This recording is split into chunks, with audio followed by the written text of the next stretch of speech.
I played in a band called Pop Will Eat Itself in the mid-80s, early 90s, and we became this kind of punky pop four-piece.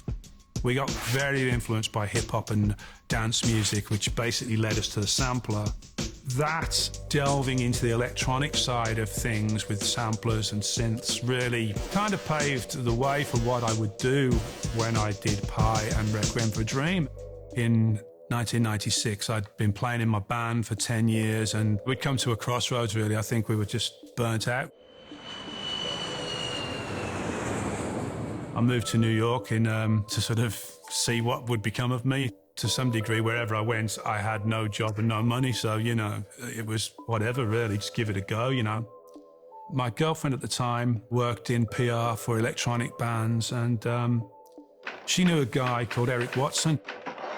He was developing this script, and they were trying to make a film, and they were hoping to have electronic music in it, and she just said, you know, oh, you should speak to Clint, he likes films, he makes music. And Eric and this other guy came over to the house, and it was Eric Watson and Darren Aronofsky. They had a script they were trying to make. No industry was interested in them, and it was really going to be an independent, you know, hand-to-mouth sort of operation. And Darren told me about the film, and he talked to me about elements of Pi. I'd never scored a film before, but I had experience of how to make some music, you know, which basically stood me in my stead. I wrote some music on spec from the script, and that kind of went well, and we, over the next couple of years, really, we ended up making Pi. We had no industry around us to say, you can't do this, you can't do that. It was just a case of us doing what we liked and what we thought was right and what we believed in and what felt good. I think that was a pretty powerful approach, because if you want to find a unique voice, you just got to look inside yourself, really, because nobody can be you more than you know. Then Pi came out and it won at Sundance, and Darren got the chance to make another film, and he asked me if I would like to score it, and the film was Requiem for a Dream.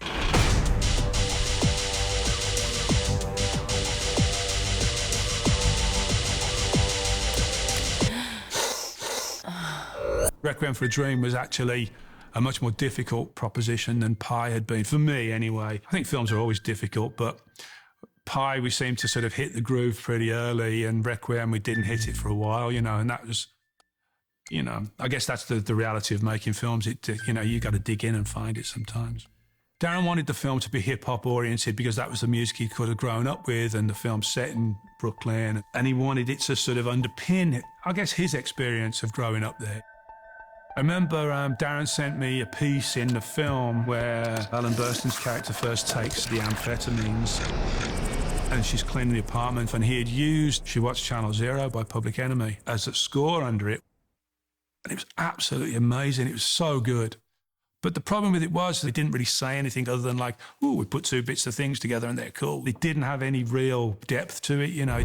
I'd sent Darren a CD of ideas that maybe had 20 little snippets of different things. Those ideas had been written from the script, from the book, from talking to Darren, from just getting a vibe, you know, and also as well things that I was listening to, things that I was excited about, elements I wanted to sort of bring to it. We're just basically taking these pieces and trying them against the film and see what it said to us.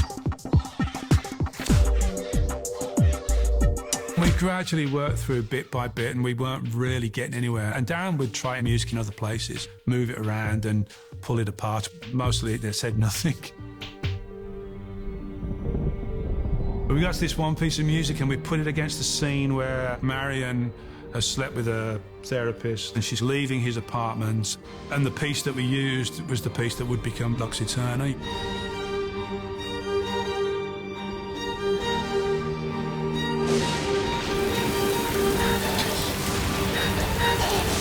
And it was just like, I mean, it's ridiculous really, but I still get chills thinking about it now. It was so, it just worked, you know, and I'd never seen anything like it. How a piece of music can transform everything. You've got music and you've got images, but you put them together and now you've got a third undefined element. This is what I say about listening to the film. The film will tell you what it wants, and that sound design of the thunderstorm, all that sort of stuff with the music creates somewhere where the fear of what this is building to takes over, you know. Once we got that, we went, oh my God, what, you know, stumbled onto something here. I mean, and from there, we knew we had something that was perhaps very different to what maybe we even thought we were going to get, you know. And that changed the whole way of thinking. Brody says you're coming up quick, kid. Oh. Thanks, man. He says you're smart, you're loyal, and you're not a junkie. When I was trying to find the film, find my role within it, Darren one day described it as a monster movie, and that every time the addiction won, that was the monster winning. Him saying it was a monster movie suddenly made it very relatable to me. I watched all sorts of movies, you know, growing up in England, stuff like John Carpenter, Assault on Precinct 13, Halloween, David Lynch's early stuff. So Lux Eterna becomes the monsters theme, and we can drop that when something bad happens. Oh, shit, you got a white driver. When Marlon's character's in the car and they all get shot, and then the music coming off the back of it.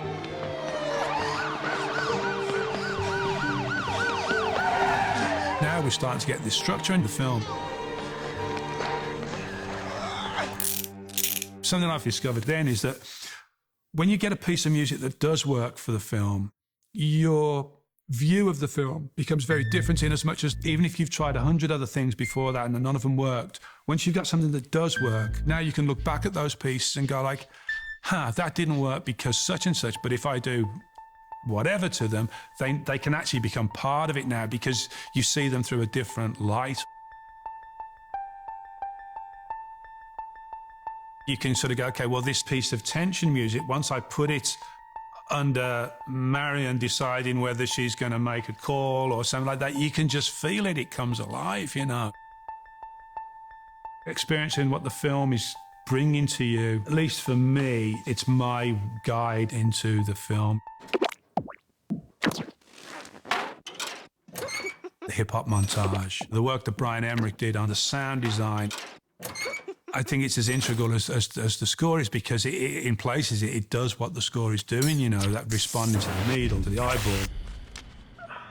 We were sort of bouncing off each other to make that work, you know. Sometimes I'd have the lead, sometimes Brian would have the lead.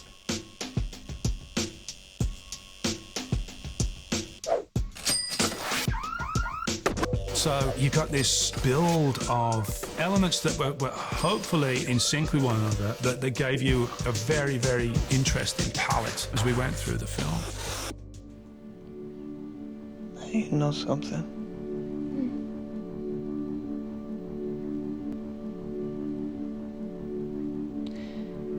I always thought you were the most beautiful girl I ever seen. Yeah? Goes, well, that piece, it's a very emotional piece, and it is a romance theme, if you like. This was also on that CD, very early piece, but it didn't have context until we had other things. The first version, Ghosts of Things to Come, it's still a good place where they're dreaming and they're hoping, you know, but we know they're also getting themselves into a potentially bad situation. So you need to sort of set up the pain that they're going to experience. It became about that juxtaposition of sweetness and a sadness, a melancholy. What was I supposed to do? I'm going to sit around and watch you push off and not go myself? Just don't put it all on me, okay? You need to care about the characters, be invested in them, and it's, I guess, part of the drama of pulling you into the story. Getting the money is not the problem, Harry. What is the problem, for Christ's sake? I don't know what I'm gonna have to do to get it. They were both really great in that film, and if you're dealing with good performances, it's kind of easy to join in, you know, because you're not fighting anything. You can go like, this idea works, but we could now do a little bit more because the idea works. But also, when somebody is doing it, when they've embodied that role, your job becomes 10 times easier because you don't really have to do too much.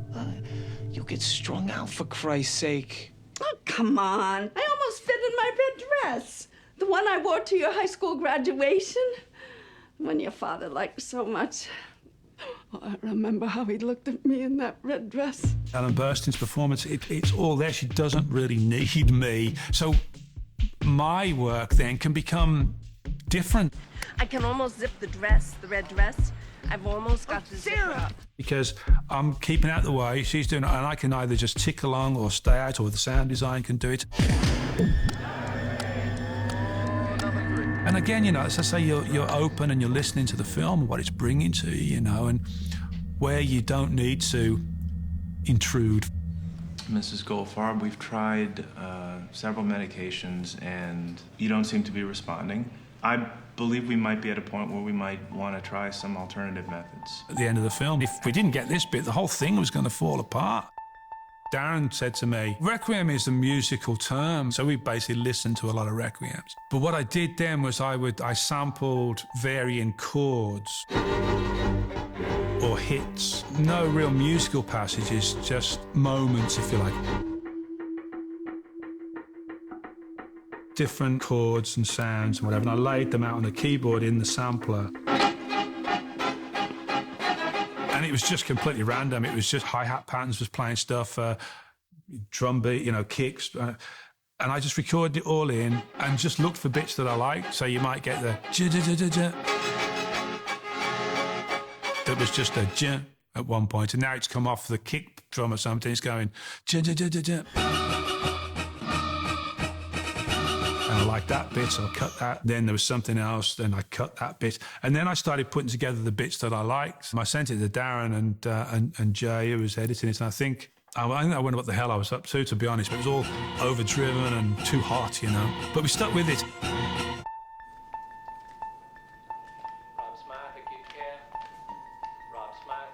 I remember me and Darren sat down and he drew a graph of the last 20 minutes of the film of where it should go up, where it should come down, where it should come down here, go back up there and peak here. So I go, okay, I could go back and arrange what I had through that map, if you like. You go, okay, well, this is a quiet bit, so I'll put that there. So we start off with a lighter version of this piece of music, but it gets darker.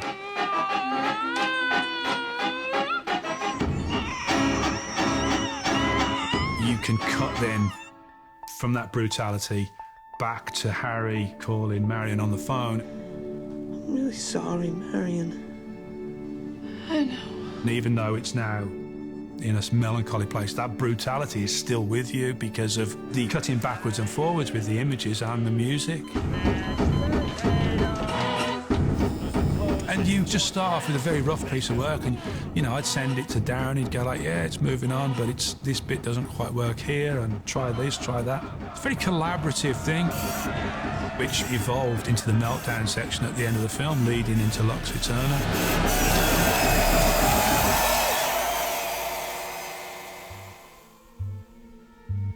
It's all right. Don't worry, you're in a hospital. Who's that? She'll be sent for. She'll come.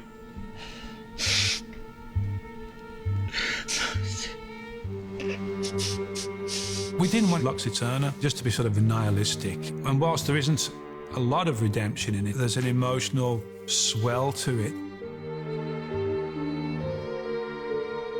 There's definitely a twinge of hope in it. I don't know how or where it comes from, to be honest. It became part of the piece as we were doing it. Maybe it's just the emotion of the music pulls you through because there's a lot of numbness about their world, you know, heroin and that type of thing.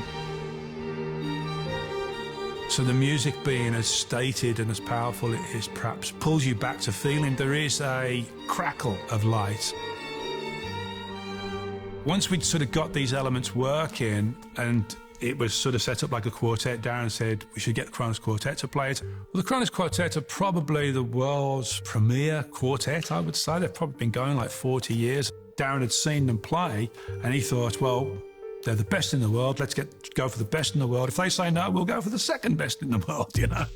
And thankfully, they loved the idea. Kronos really took it and interpreted it way beyond what I could have imagined and done, to be honest. It was all written. We'd got it all in place. It would have just been demo strings and, you know, the samples that I was using alongside it, the rhythm stuff. So I'd done all these crazy things with samples and stuff like that, and Kronos just did it with, they just went, oh, you mean like this? And they could make their instruments do it. And in a way do it better because it was real.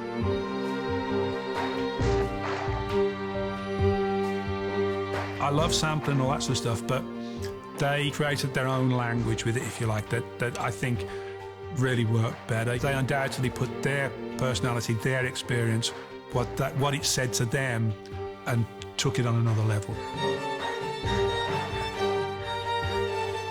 I remember me and Darren, we recorded at Skywalker, you know, like George Lucas's place. It's just unreal, you know. And I remember him and I looking at each other Kronos were recording this music, and we go, this is incredible that they have interpreted what I've done in such a magical way.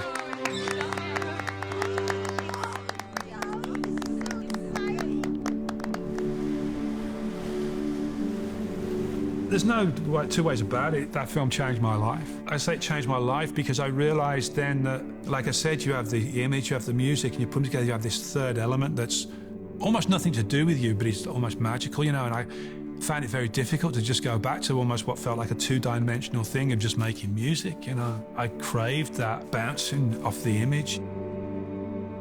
And if I'd not gambled, I would never have met Darren. He would have made that film probably. It would have been a different film without me. It might have been a better film for all we know, but it wouldn't have been what it was. It was just happenstance and magic that makes that happen, you know, and I dig that.